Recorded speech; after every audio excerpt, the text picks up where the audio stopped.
কৃষ্ণ, জয় শিল বহুপাত। শুধু ভক্তবৃন্দ, আন্তর্জাতিক কৃষ্ণ ভবনামৃত সংঘের পক্ষ থেকে আপনাদের শ্রী চরণ কমলে জানাই অনন্ত কোটি দণ্ডবাদ প্রণাম।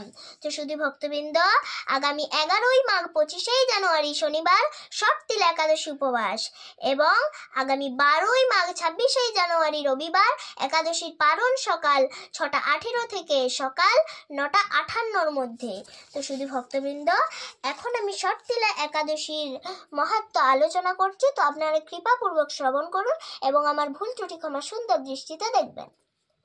তো মাঘ মাসের কৃষ্ণপক্ষের ষটতিলা একাদশী মাহাত্ম্য ভবিষ্যোত্তর পুরাণে বর্ণিত আছে।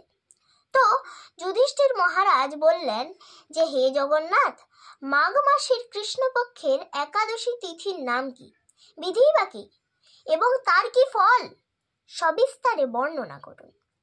তখন তদুত্তরে ভগবান শ্রীকৃষ্ণ বললেন যে, হে রাজন, এই একাদশী ষটতিলা নামে জগতে বিদিত।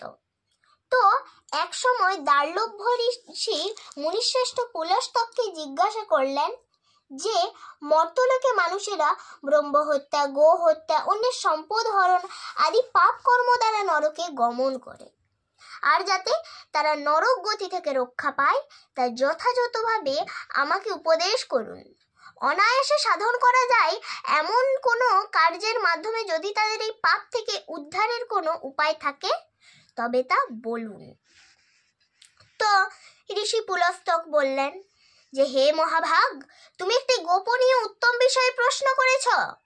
মাঘ মাসে শুচি, জিতেন্দ্রিয়, কাম, ক্রোধ আদি শূন্য হয়ে স্নানের পর সর্বদেবেশ্বর শ্রীকৃষ্ণের পূজা করবে, আর পূজাতে কোনো বিঘ্ন ঘটলে কৃষ্ণ নাম স্মরণ করবে এবং রাত্রিতে আর্চনান্তে হোম করবে। তারপর চন্দন, অগ্রুর, কর্পূর ও শর্করা প্রভৃতি দ্বারা নৈবেদ্য প্রস্তুত করে ভগবানকে নিবেদন করবে। কুষ্মাণ্ড, নারকেল অথবা 100 গুভাগ দিয়ে অর্ঘ্য প্রদান করবে।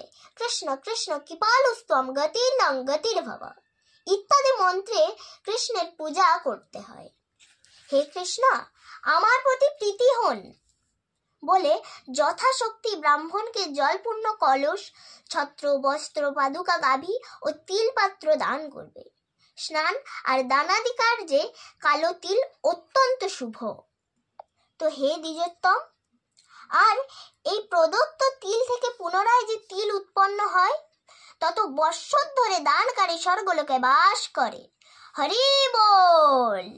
তিল দ্বারা স্নান, তিল শরীরে ধারণ, তিলে জলে মিশিয়ে তা দিয়ে তর্পণ, তিল ভোজন এবং তিল দান, এই 6 প্রকার বিধানে সর্বপাপ বিনষ্ট হয়ে থাকে। আর এজন্যই এই একাদশীর নাম হলো ষটতিলা একাদশী। তো হে যুধিষ্ঠির, এক সময় নারদও এই ষটতিলা একাদশীর ফল ও ইতিহাস সম্পর্কে জানতে চাইলে যে কাহিনী আমি বলেছিলাম তা এখন তোমার কাছে বর্ণনা করছি, তুমি তা শ্রবণ করো। তো পুরাকালে মর্তলোকে এক ব্রাহ্মণী বাস করত, আর সে প্রহত্ত ব্রত আচরণ ও দেব পূজা পরায়ণা ছিল। তো উপবাসক্রমে তার শরীর অত্যন্ত ক্ষীণ হয়ে গিয়েছিল, আর সেই মহাসতী ব্রাহ্মণী অন্যের কাছ থেকে দ্রব্যাদি গ্রহণ করে দেবতা, ব্রাহ্মণ, কুমারীদের ভক্তি করে দান করত, কিন্তু কখনো ভিক্ষুককে ভিক্ষাদান ও ব্রাহ্মণকে অন্ন দান করেনি। তো এইভাবে বহু বছর অতিক্রান্ত হলো, আর আমি চিন্তা করলাম যে কষ্টসাধ্য বিভিন্ন ব্রত করার ফলে এই ব্রাহ্মণের শরীরটি শুকিয়ে যাচ্ছে। সে যথাভাবে বৈষ্ণবদের আচরণও করছে, কিন্তু তাদের পরিতৃপ্তির জন্য কখনো অন্ন দান করেনি। তো তাই আমি একদিন কাপালিক রূপ ধারণ করে তামার পাত্র হাতে নিয়ে ওই ব্রাহ্মণীর কাছে ভিক্ষা প্রার্থনা করলাম। আর তখন সেই ব্রাহ্মণী বলল যে, হে ব্রাহ্মণ, তুমি কোথা থেকে এসেছ, কোথায় যাবে তা আমাকে বলো। তখন আমি বললাম যে, হে সুন্দরী, আমাকে ভিক্ষা দাও। তখন সে ক্রুদ্ধ হয়ে আমার পাত্রে একটি মাটির ঢেলা নিক্ষেপ করল। তারপর আমি সেখান থেকে চলে গেলাম। তারপর বহু কাল পরে সেই ব্রাহ্মণী ব্রত প্রভাবে সশরীরে স্বর্গে গমন করল। মাটির ঢেলাদানের ফলে একটি মনোরম গৃহ সে প্রাপ্ত হলো। কিন্তু হে নারদ, সেখানে কোনো ধান ও চাল কিছুই ছিল না। গৃহ শূন্য দেখে মহাক্রোধে সে আমার কাছে এসে বলল, আমি ব্রত কৃষ্ণ সাধন ও উপবাসের মাধ্যমে নারায়ণের আরাধনা করেছি। এখন হে জনার্দন, আমার গৃহে কিছুই দেখছি না কেন? হে নারদ, তখন আমি তাকে বললাম, তুমি নিজ গৃহে দরজা বন্ধ করে বসে থাকো। মর্তলোকের মানবী স্বশরীরে স্বর্গে এসেছেন শুনে দেবতাদের পত্নীরা তোমাকে দেখতে আসবে, কিন্তু তুমি দরজা খুলবে না। তুমি তাদের কাছে ষট্টিলা ব্রতের পূর্ণ ফল প্রার্থনা করবে। যদি তারা সেই ফল প্রদানে রাজি হয় তবেই দরজা খুলবে।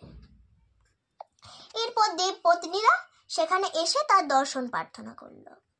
ষট্টিলা ব্রতের ফল পেলেই কেবল সেই মানবী দর্শন দেবেন জেনে তাদের মধ্যে এক দেবপত্নী তার ষট্টিলা ব্রতজনিত পূর্ণ ফল তাকে প্রদান করল। তখন সেই ব্রাহ্মণী দিব্য কান্তি বিশিষ্টা হলো এবং তার গৃহ ধনধান্যে ভরে গেল। দ্বার উদ্ঘাটন করলে দেবপত্নীরা তাকে দর্শন করে বিস্মিত হলেন। হে নারদ, অতিরিক্ত বিষয় বাসনা করা উচিত নয়। বিত্ত সষ্ঠা ও অকর্তব্য। নিজ সাধ্যমতো তিল, বস্ত্র ও অন্ন দান করবে। ষট্টিলা ব্রতের প্রভাবে দরিদ্রতা, শারীরিক কষ্ট, দুর্ভাগ্য প্রভৃতি বিনষ্ট হয়। এই বিধি অনুসারে তিল দান করলে মানুষ অনায়াসে সমস্ত পাপ থেকে মুক্ত হয়।